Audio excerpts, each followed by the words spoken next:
Man in the Universe from the book The Life Divine, written by Sri Aurobindo way back in 1914.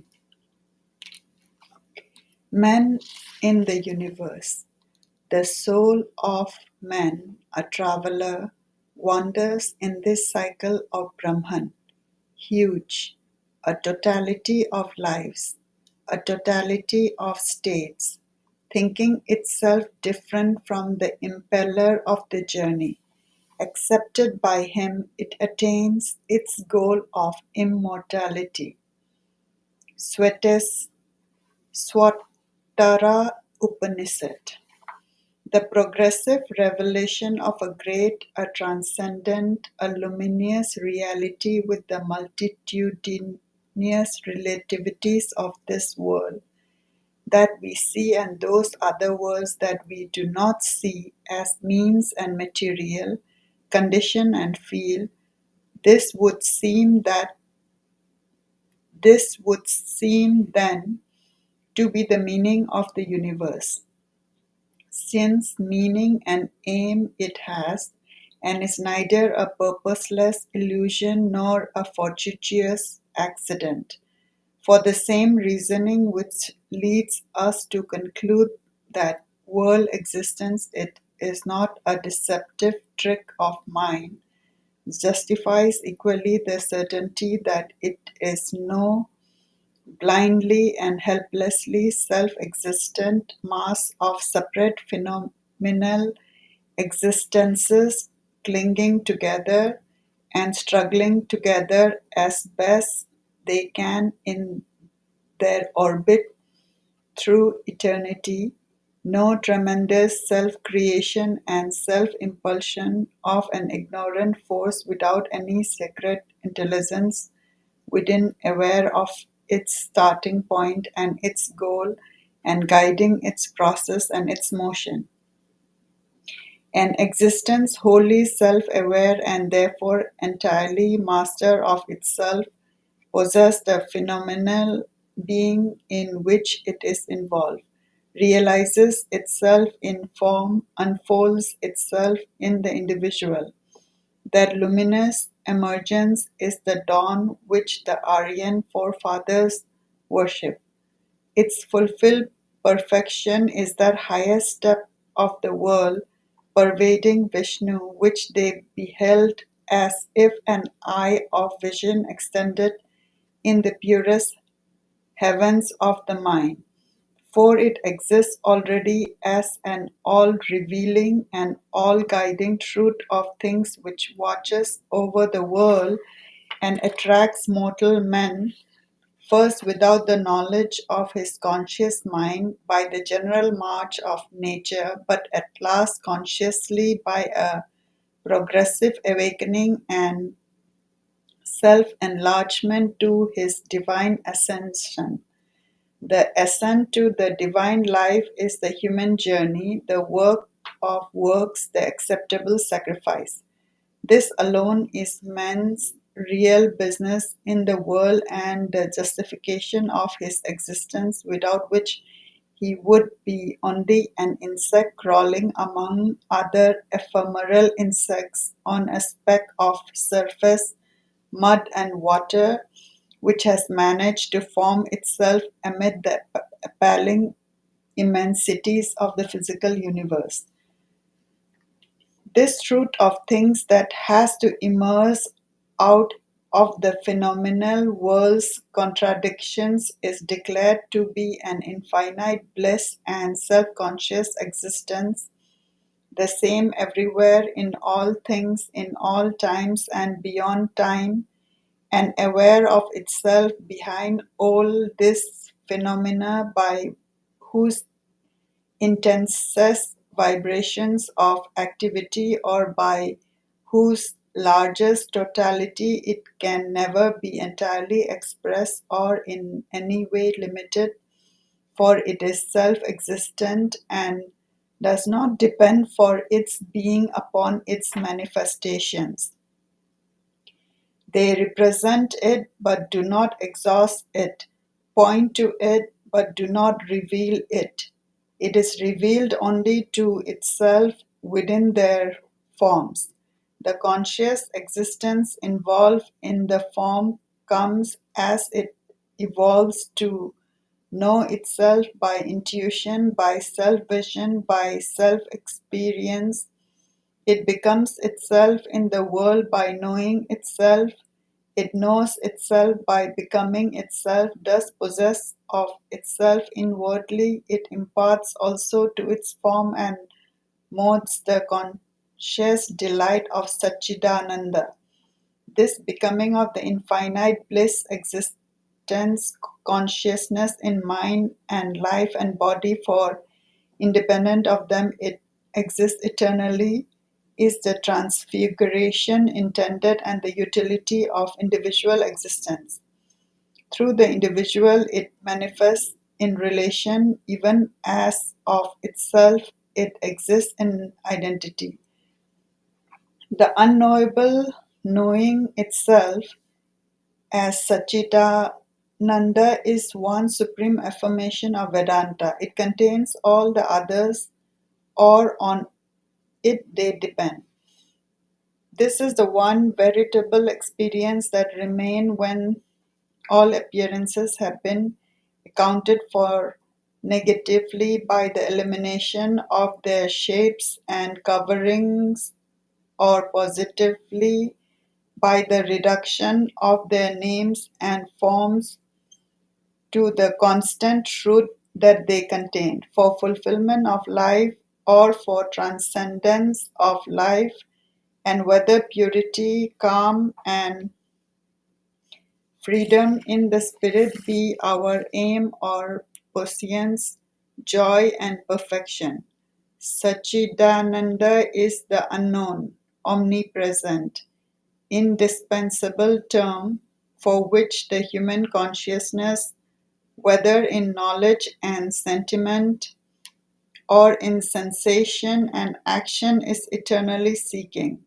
The universe and the individual are the two essential appearances into which the unknowable descends and through which it has to be approached, for other intermediate collectivities are born only of their interaction.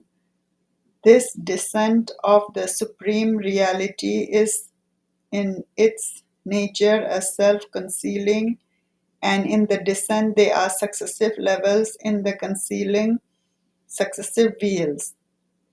Necessarily, the revelation takes the form of an ascent, and necessarily, all the ascent and the revelation are both progressive. For each successive level in the descent of the divine is to man a stage in an ascension.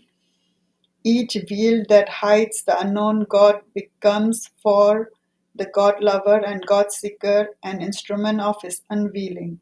Out of the rhythmic slumber of material nature, unconscious of the soul and the idea that maintain the ordered activities of her energy, even in her dumb and mighty material trance. The world struggles into the more quick, varied, and disordered rhythm of life, laboring on the verges of self consciousness. Out of life, it struggles upward into mind, in which the unit becomes awake to itself and its world, and in that awakening, the universe gains the leverage it requires for its supreme work. It gains self conscious individuality, but mind takes up the work to continue, not to complete it. It is a laborer of acute but limited intelligence who takes the confused materials offered by life and, having improved, adapted, varied, classified according to its power, hands them over to the supreme artist of our divine manhood. That artist dwells in Supermind, for Supermind is Superman. Therefore, our world has yet to climb beyond mind to a higher principle, a higher status, a higher dynamism in which universe an individual becomes aware of and possesses that which they both are and therefore stand explained to each other in harmony of each other unified. The disorders of life and mind cease by discerning the secret of a more perfect order than the physical. Matter below life and mind contains in itself the balance between a perfect poise of tranquility and the action of an immeasurable energy, but does not possess that which it contains. Its peace wears the dull mask of an obscure inertia, a sleep of unconscious, or rather of a drugged and imprisoned consciousness, driven by a force which is its real self, but whose sense it cannot yet seize nor share. It has not the awakened joy of its own harmonious energies. Life and mind awaken to the sense of this want in the form of a striving and seeking, ignorance, and a troubled and baffled desire, which are the first step towards self knowledge and self fulfillment. But where then is the kingdom of their self fulfilling? It comes to them by the exceeding of themselves beyond life and mind. We recover consciously in its divine truth that which the balance of material nature grossly represented, a tranquility which is neither inertia nor a sealed trance of consciousness, but the concentration of an absolute force and an absolute self awareness and an action of immeasurable energy, which is at the same time an outrilling of ineffable bliss because its ever act is the expression not of a want and an ignorance training, but of an absolute peace and self mastery. In that attainment, our ignorance realizes the light of which it was a darkened or a partial reflection. Our desires cease in the plenitude and fulfillment towards which, even in their most brute material form, they were an obscure and fallen aspiration. The universe and the individual are necessary to each other in their ascent. Always, indeed, they exist for each other and profit by each other. Universe is a diffusion of the divine, all in infinite space and time. The individual, its concentration within limits of space and time. Universe seeks an infinite extension. The divine totality it feels itself to be but cannot entirely realize, for in extension exists drives at a pluralistic sum of itself which can neither be the primal nor the final unit but only a recurring decimal without end or beginning. Therefore, it creates in itself a self conscious concentration of the all through which it can aspire. In the conscious individual, Prakriti turns back to perceive Purusha, world seeks after self, God having entirely become nature. Nature seeks to become progressively God. On the other hand, it is by means of the universe that the individual is impelled to realize himself. Not only is it his foundation, his means, his field, the stuff of the divine work, but also since the concentration of the universal life which he is takes place within limits and is not like the intensive unity of Brahman free from all conception of bound and term, he must necessarily universalize and impersonalize himself in order to manifest the divine all which is his reality. Yet is he called upon to preserve even when he most extends himself in universality of consciousness, a mysterious transcendence, something of which his sense of personality gives him an obscure and egoistic representation. Otherwise, he has missed his goal, and the problem set to him has not been solved. The divine work for which he accepted birth has not been done.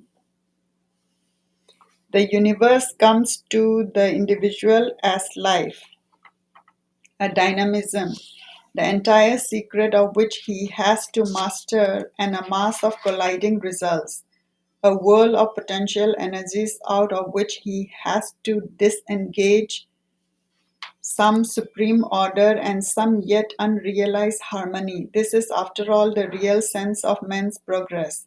It is not merely a restatement in slightly different terms of what physical nature has already accomplished, nor can the ideal of human life be simply the animal repeated on a higher scale of mentality. Otherwise, any system or order which assured a tolerable well-being and moderate mental satisfaction would have stayed our advance. The animal is satisfied with a modicum of necessity. The gods are content with their splendor, but man cannot rest permanently until he reaches some highest good. He is the greatest of living beings because he is the most discontented, because he feels most the pressure of limitation. He alone, perhaps, is capable of being seized by the divine frenzy for a remote ideal. To the life spirit, therefore, the individual in whom its potentiality center is preeminently man, the Purusha. It is the Son of Man who is supremely capable of incarnating God. This man is the Manu, the thinker, the Manomaya Purusa, mental person or soul and mind of the ancient sages. No mere superior mammal is he, but a conceptive soul basing itself on the animal body in matter. His conscious name or numen accepting and utilizing form as a medium through which person can deal with substance. The animal life emerging out of matter is only the inferior term of his existence. The life of thought, feeling, will, conscious impulsion, that which we name in its totality mind, that which strive to seize upon matter and its vital energies and subject them to the law of its own progressive transformation, is the middle term in which he takes his effectual station. But there is equally a supreme term which mind in man searches after, so that having found he may affirm it in his mental and bodily existence. This practical affirmation of something essentially superior to his present self is the basis of the divine life in the human being. Awakened to a profounder self knowledge than his first mental idea of himself, man begins to conceive some formula and to perceive some appearance of the thing that he has to affirm. But he appears to him as if poised between two negation of itself. If beyond his present attainment he perceives or is touched by the power, light, bliss of a self-conscious infinite existence and translates his thought or his experience of it into terms convenient for his mentality. Infinity, omniscience, omnipotence, immortality, freedom, love, beatitude, God. Yet does this sun of his seeing appear to shine between a double night, a darkness below, a mightier darkness beyond, for when he strives to know it utterly, it seems to pass into something which neither any one of this term nor the sum of them can at all represent. His mind at last negates God for a beyond, or at least it seemed to find God transcending himself, denying himself to the conception. Here also in the world, in himself and around himself, he is met always by the opposites of his affirmation. That is ever with him limitation, invest his being and his experience, error, inconscience, weakness, inertia, grief, pain, evil are constant oppressors of his effort. Here also he is driven to deny God, or at least the divine seems to negate or to hide itself in some appearance or outcome which is other than its true and eternal reality. And the term of the denial are not like other and remoter negation, inconceivable and therefore naturally mysterious, unknowable to his mind, but appear to be knowable, known, definite, and still mysterious. He knows not what they are, why they exist, how they came into being. He sees their process as they affect and appear to him. He cannot fathom their essential reality. Perhaps they are unfathomable, perhaps they also are really unknowable in their essence, or it may be they have no essential reality, are an illusion, asat, non being. The superior negation appears to us sometimes as a nihil, a non existence. This inferior negation may also be in their essence a nihil, a non existence. But as we have already put away from us this evasion of the difficulty with regards to that higher, so also we discard it for this inferior asad. To deny entirely its relation, or to seek an escape from it as a mere disastrous illusion, is to put away from us the problem and to shun our work. For life, these things that seem to deny God to be the opposites of Satchidananda are real, even if they turn out to be temporary. They and their opposites, good knowledge, joy, pleasure, life, survival, strength, power, increase, are the very material of her workings.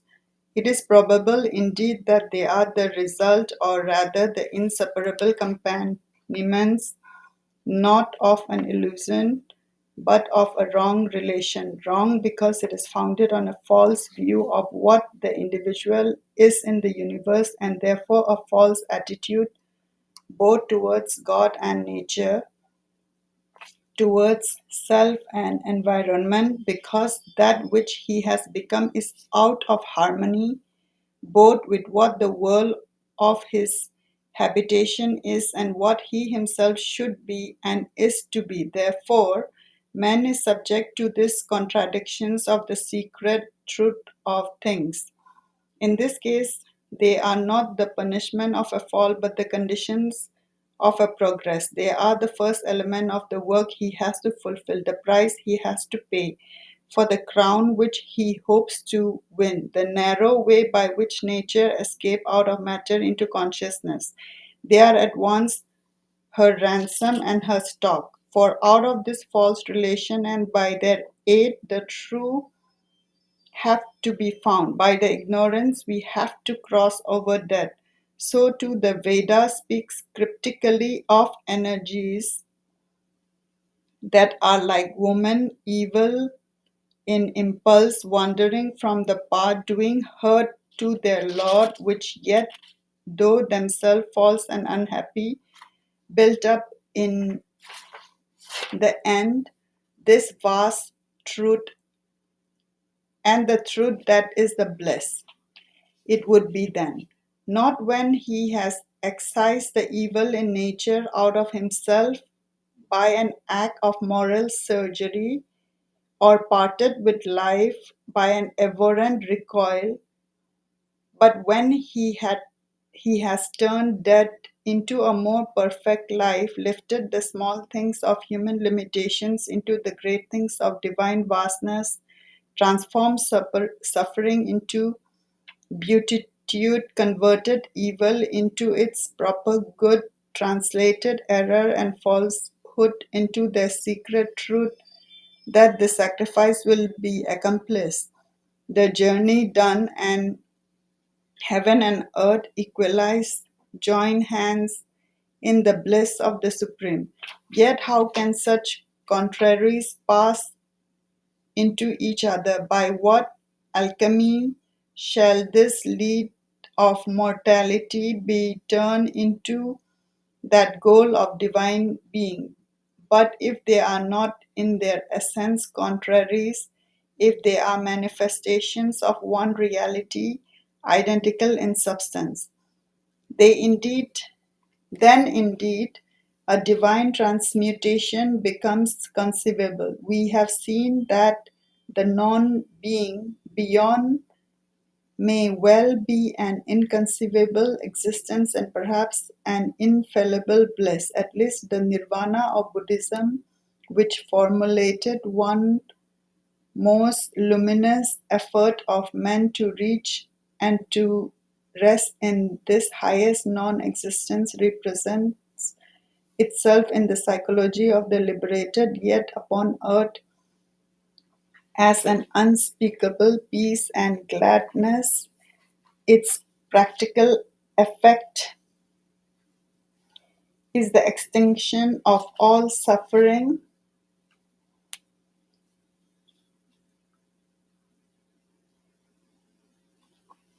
Its practical effect is the extinction of all suffering through the disappearance of all egoistic idea or sensation, and the nearest we can get to a positive conception of it is that it is some inexpressible beatitude.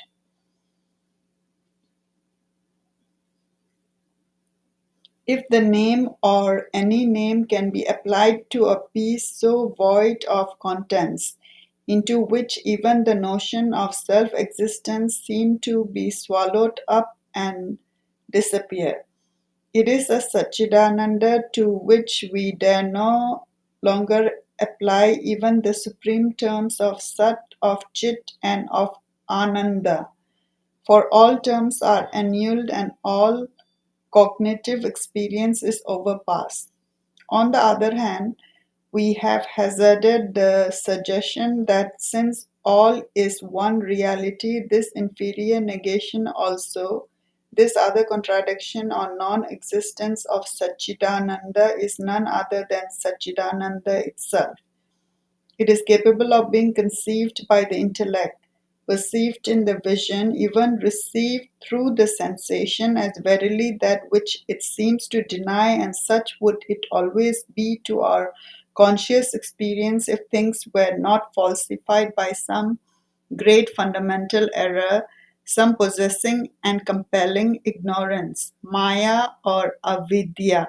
In this sense, a solution might be sought, not perhaps a satisfying metaphysical solution for the logical mind.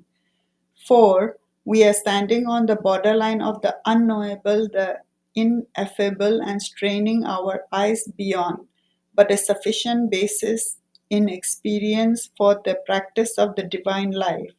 To do this, we must dare to go below the clear surfaces of things on which the mind loves to dwell, to tempt the vast and obscure, to penetrate the unfathomable depths of consciousness and identify ourselves with states of being that are not our own.